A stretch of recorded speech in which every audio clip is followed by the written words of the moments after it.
to study theory subjects so that you remember it for the longest time ever.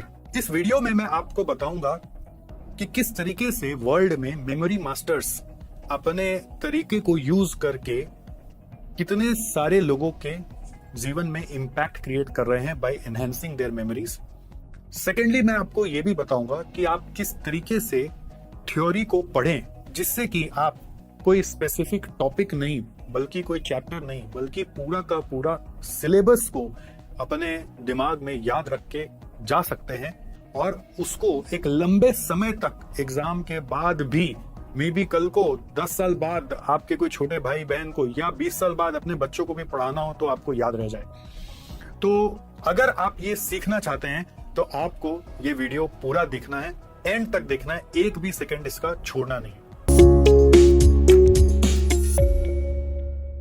तो दोस्तों, जैसा मैंने आपको बताया कि वर्ल्ड में बहुत सारे मेमोरी मास्टर्स भी हैं, जैसे एग्जांपल में जिम क्विक, और भी कई सारे हैं। एक डॉक्टर श्वेता अड़ातिया भी हैं जो भी काफी मेमोरी के ऊपर काम करते हैं, और कई सारे किताब भी हैं जो मेमोरी बूस्ट के ऊपर बहुत सारे लिटरेचर देते हैं।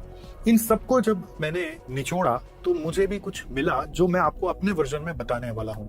मैं कोई उनके कॉपी पेस्ट नहीं करने वाला हूँ, बट अपने वर्जन में आपको एक कॉन्सेप्ट समझाने वाला हूँ जिसको आप अगर अप्लाई करना सीख जाएंगे तो आपके लिए सिर्फ ये एग्जाम ही नहीं, इंटरव्यू या आगे फ्यूचर में कोई काम वाम भी करेंगे तो सब चीज बहुत आसान हो जाएगा। तो सबसे पहले कोई भी चीज को याद रखना है मेमोरी में, तो कोई भी चीज को अगर रखना है कहीं पर भी तो जगह बनानी पड़ती है। वैसे मेमोरी में भी थोड़ी सी जगह बनानी पड़ती है। आज के वर्ल्ड में हम लोग सब डिस्ट्रैक्शन से भरे हुए दुनिया में जी रहे हैं, जहां पर हम सुबह उठते हैं तो सीधा चेक करते हैं अपने मोबाइल में सोशल मीडिया पेज या फिर मेरे को व्हाट्सएप किसने किया।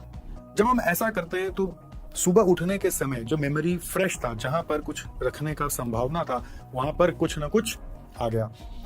नॉर्मली हम कई बार सुबह उठते ही पढ़ाई में नहीं बैठते हैं, हम फ्रेश होने चले जाते हैं या कुछ सोचते हैं थोड़ा और इधर उधर का काम कर लें फिर पढ़ें।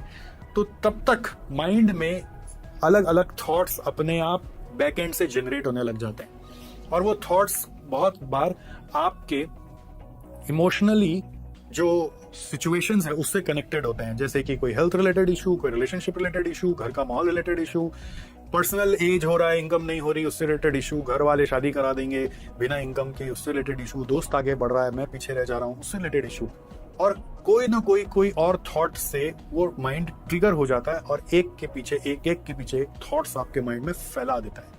और आप उसी थॉट्स के साथ आप नहा रहे होते हो, उसी थॉट्स के साथ आप ब्रेकफास्ट कर रहे होते हो। तो आइडियली आप जो कर रहे होते हो वो बस सबकॉन्शियसली कर रहे होते हो, एक्चुअली उसका ब्रेन को कोई रियलाइजेशन ही नहीं हो रहा होता है। एज अ कॉन्सिक्वेंस जो खाना भी खाते हैं वो पचता नहीं है, वो इनडाइजेशन में कन्वर्ट ज्यादा होता है, वेट बढ़ता है, या वेट कहीं ना कहीं खाना नहीं पचने से जैसा है वैसा ही रहकर कहीं ना कहीं बीमारियां और पैदा करता है। तो अगर आप इन सब चीजों से दूर होना चाहते हैं तो कुछ साइंस आपको बता रहा हूं पहले मेमोरी में जगह बनाने का। तो आप यदि सबसे पहले सुबह उठते ही महसूस करें कि आप पूरा फ्रेश हैं, तो उस पीरियड को यूटिलाइज करना है, not by using the mobile phone और सोशल मीडिया, और not by thinking anything which is really an issue right now in your life. You have to use that empty mind to grasp the things that you wanted to grasp. उस समय अगर आप तुरंत जल्दी जल्दी fresh होएं और बिना किसी और थॉट के, उस थॉट को आने के पहले मे बी आपने कुछ भगवान का भजन गा लिया या कीर्तन कर लिया या फिर थोड़ा सा कोई अच्छा मोटिवेटिंग सॉन्ग गा लिया, तो that will create a connection in your mind that you don't have to create a plethora of thoughts which is hijacking the entire space of the memory. तो आपको क्या करना है, वो स्पेस को बना के रखना है, वो गाना से, भजन से, भगवान का नाम लेने से, या फिर डीप ब्रीदिंग एक्सरसाइजेस से, या फिर एक बहुत ही इंटरेस्टिंग योगा में आता है एक तरह का प्राणायाम जिसको हम कहते हैं भंवरी प्राणायाम, जिसमें आप आंख को 2 उंगलियों से बंद करके, 2 अंगूठों से दोनों कान को बंद करके जोर से सांस लेते हो और सांस रोक कर साउंड करते हुए का सांस को छोड़ते हो, जैसे कि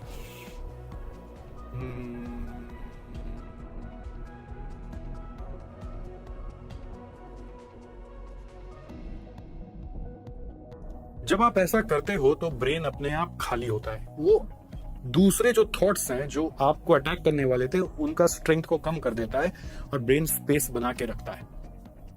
और आप इसके बाद जब पढ़ाई करने बैठते हो तो वो पढ़ाई की जो अंडरस्टैंडिंग है या कोई भी चीज जो आप पढ़ोगे वो आपको एक बार में समझ में आ जाएगा और चांसेस है कि आपको एक ही बार में वो याद हो जाएगा। अगर जगह होगी तो ना चीजें याद रहेगी। अब अगर कोई कारण से आप सुबह कोई ऑब्लिगेशन में थे और नहीं पढ़ पाए, दोपहर में पढ़ रहे हो, शाम को पढ़ रहे हो, तो भी आप समझ लीजिए ब्रेन में जगह तो पहले बनानी पड़ेगी और जगह ऑलरेडी बहुत सारे थॉट्स ने लिया हुआ है तो उसको हटाना पड़ेगा। और हटाने के लिए डीप ब्रीदिंग करेंगे 8-10 बार, कई बार 50 बार करना पड़ता है, कई बार 100 बार करना पड़ता है, जिससे कि आपको खुद महसूस होगा कि ये खाली हो गया है। सेकेंड स्टेप है कि आप ये भंवरी प्राणायाम करेंगे जो कि एक मास्टर स्ट्रोक है, तो आपको लगेगा माइंड खाली हो गया है। फिर भी नहीं हो रहा है तो हो सकता है आपको थोड़ी देर सोना पड़ेगा, सो के उठोगे तो माइंड फ्रेश हो जाएगा।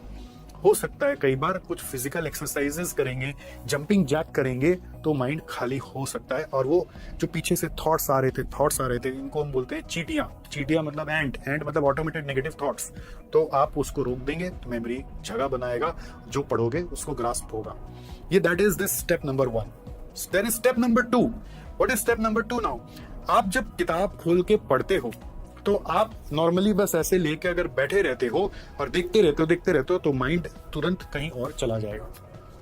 ये चंचल है ना, उछलना चाहता है, ये सोचता है अभी मैं कलकत्ता में हूं तो अब चलता हूं ईरान दिखाता हूं, चलता हूं वाशिंगटन दिखाते हैं, चलो पेरिस दिखाते हैं, चलो जापान में दिखाते हैं, चलो श्रीलंका दिखाते हैं, चलो पास्ट में चलते हैं, चलो फ्यूचर में चलते हैं। कहीं ना कहीं जाना चाहता है, इसको पकड़ के रखना पड़ता है। पकड़ के कब रखा जाता है? जब इसको कोई काम दे देते हैं। काम क्या देते हैं? हम सीधा बस रीड नहीं करते हैं। हम हमेशा क्या करेंगे, एक कलर का पेन लेंगे या पेंसिल लेंगे और जो भी रीड कर रहे हैं उससे कीवर्ड आइडेंटिफाई करके उस कीवर्ड को अंडरलाइन करेंगे। सिर्फ कीवर्ड को पूरा अंडरलाइन नहीं करना है। मतलब आप पूरा अंडरलाइन करो मतलब माइंड कहीं और चला जा चुका है, आपको बस बोल दिया तुम अंडरलाइन करते रहो, मैं घूम के आता हूं। आपको क्या करना है, सिर्फ कीवर्ड खोज के अंडरलाइन करना और माइंड को बार बार बोलना है, इधर ही रहो, चलो कीवर्ड खोजते हैं, इस लाइन में क्या कीवर्ड है, इस लाइन में क्या कीवर्ड है, इस लाइन में क्या कीवर्ड है। कई बार मन में बोलने से काम बनता है, कई बार जोर से बोलने से काम बनता है, बट अपने आप से बातें करते करते कीवर्ड खोजना है। कीवर्ड खोजने के बाद जो उस पर्टिकुलर पॉइंट का सबसे इंपॉर्टेंट कीवर्ड था, एक पर्टिकुलर पॉइंट जो आपने पढ़ा है, एक पर्टिकुलर पैराग्राफ जो आपने पढ़ा, उसका जो सबसे इंपॉर्टेंट कीवर्ड था या की फ्रेज था, उसको आपको अपने नोट्स में साइड में लिख लेना है, अपने हाथों से लिखना है। और ऐसे ही आपको हर पर्टिकुलर पैराग्राफ को कीवर्ड आइडेंटिफाई करके उसका पूरा पैराग्राफ का की फ्रेज साइड में लिखना है। ये साइड नोट्स मैजिक क्रिएट करता है। ये आपको साइड नोट्स हर पैराग्राफ का बनाना है। कई बार आप पूरे पेज का भी एक सिंपल सा एक साइड नोट बना सकते हो, एक सेंटेंस में जो पूरा पेज कवर कर लेता है। और ऐसे आप पूरा एक टॉपिक को पढ़ते पूरा एक चैप्टर को एक बार खत्म कर लीजिए। मेरे जैसा इंसान क्या करता है, ऐसे करके पूरा का पूरा बुक को पहले निपटा देता है। मैं आज तक ऐसे ही पढ़ते हुए आया हूं और ये सीक्रेट जब मैंने लगाया था तो मेरा ऑल इंडिया रैंक आया था, तो आपका भी आ सकता है। तो ये करने के बाद नॉर्मली स्टूडेंट सोचते हैं हाँ मेरा हो गया होगा, अब मैं कर लूंगा, बट नहीं, ये स्टेप नंबर 2 ही हुआ है, इससे काम नहीं बनेगा पूरा। इन जनरल जो मैं देखता हूँ स्टूडेंट्स क्या कर रहे हैं, वो ये कर रहे हैं कि बस कोई कॉन्सेप्ट को समझ लिया, इंटरप्रेट कर लिया और बस आगे बढ़ जाते हैं और सोचते हैं मुझे याद रह जाएगा या फिर मैं अपने से बना के लिख लूंगा। नहीं होगा। Concept understanding is integral part, जिसको मैं यहाँ पे कवर ही नहीं कर रहा हूँ। वो तो थ्योरी को लर्न करने के लिए सबसे पहला काम तो करना ही पड़ेगा, और वो आपको क्लासेस की मदद से करना आ जाए या यूट्यूब के वीडियो से करना आ जाए, आज के जमाने में चैट जीपीटी है उससे करना आ जाए, तो आप वो उससे कर लीजिए। बट उसके बाद का जो काम है वो मैं आपको बता रहा हूँ। उसके बाद कीवर्ड अंडरलाइन करना है, उसके बाद पैराग्राफ को कीवर्ड या की फ्रेज में कन्वर्ट करना है, उस तरह से पूरा चैप्टर को कवर करना है। अब चैप्टर के बाद रुको या एक टॉपिक के बाद आपको थर्ड स्टेप में आना है और देखना है कि जितने भी साइड में अपने पॉइंट्स लिखे, उन पॉइंट्स को लेकर जो भी कॉन्सेप्ट आपने सुना, ये कैसे कनेक्ट हो रहा है। कॉन्सेप्ट नहीं सुना तो इसकी मदद से कॉन्सेप्ट को फिर से सुनिए या कॉन्सेप्ट बनाइए और एक स्टोरी दिमाग में इमेजिन करिए। जैसे एग्जांपल के लिए आप ये पढ़ रहे थे कि board of directors of an asset management company का रोल क्या है, तो उसमें पहला कीवर्ड पॉइंट आया कि उनको ये देखना है compliance with regulatory body properly चल रहा है कि नहीं।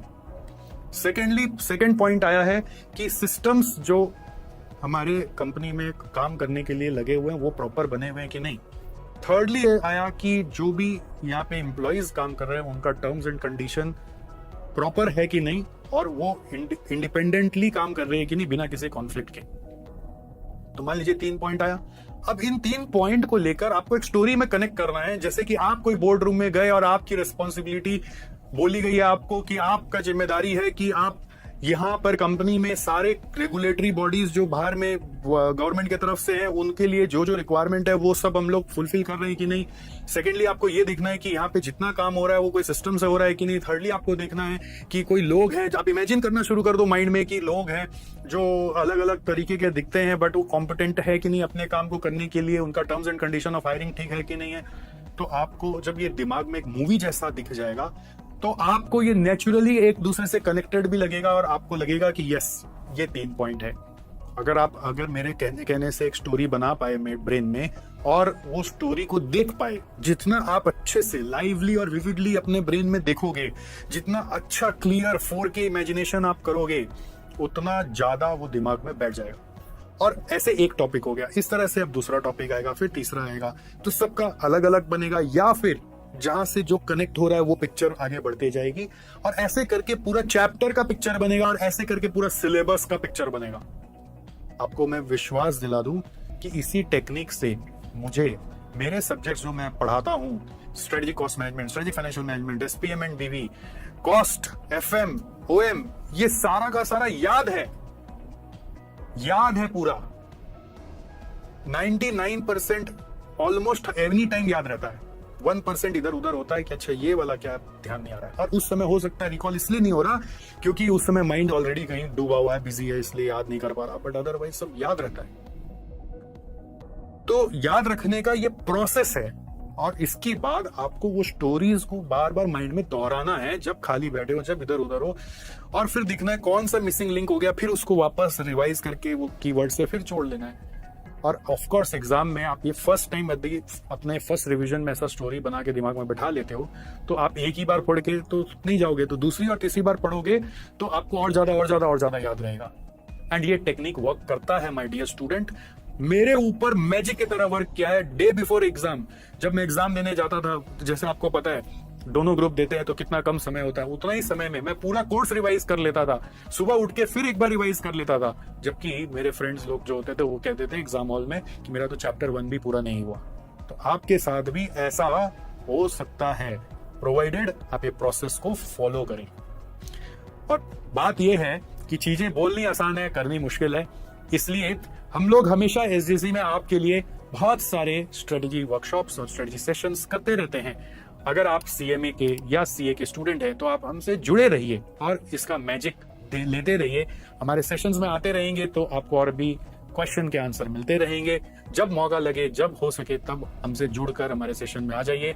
अगर आप हमारे कोई भी सेशन में पार्टिसिपेट करना चाहते हैं, through out journey of studentship में वो सेशन होते रहते हैं, तो आप हमारे साथ बस इस वीडियो के डिस्क्रिप्शन में दिए हुए कुछ ग्रुप लिंक्स हैं, उसमें आप जुड़ जाइए एंड फिर देखिए मैजिक कैसे कैसे जब आपको इनवाइट आता है तो क्या होता है। थैंक यू सो मच, आपने इस वीडियो को एंड तक देखा। आई होप आपको ये वीडियो में जो भी बातें बताई गई वो वैल्यूएबल लगी होंगी। अब मेरी आपसे 3 छोटी सी रिक्वेस्ट है। पहली रिक्वेस्ट कि प्लीज प्लीज प्लीज इस चैनल को सब्सक्राइब कर लीजिए और वीडियो को लाइक कर दीजिए। ऐसा आप जब करते हैं तो यूट्यूब को ये लगता है कि हमने कुछ वैल्यूएबल काम किया। आपके लिए कुछ नहीं जाता, बट हमारे लिए YouTube की तरफ से ये एक एसेट बन जाता है। सेकेंडली, आपने इस वीडियो में जब सारी बातें सुनी तो आपको क्या सबसे मोस्ट इंटरेस्टिंग और वैल्यूएबल लगा वो आप हमें कमेंट में जरूर बताएं। इसके अलावा आप हमें अपना फीडबैक भी दे सकते हैं जिसे पढ़कर हम सीखें और अगली बार वीडियो को और बेहतर बनाने का कोशिश करें। और तीसरा, हो सके तो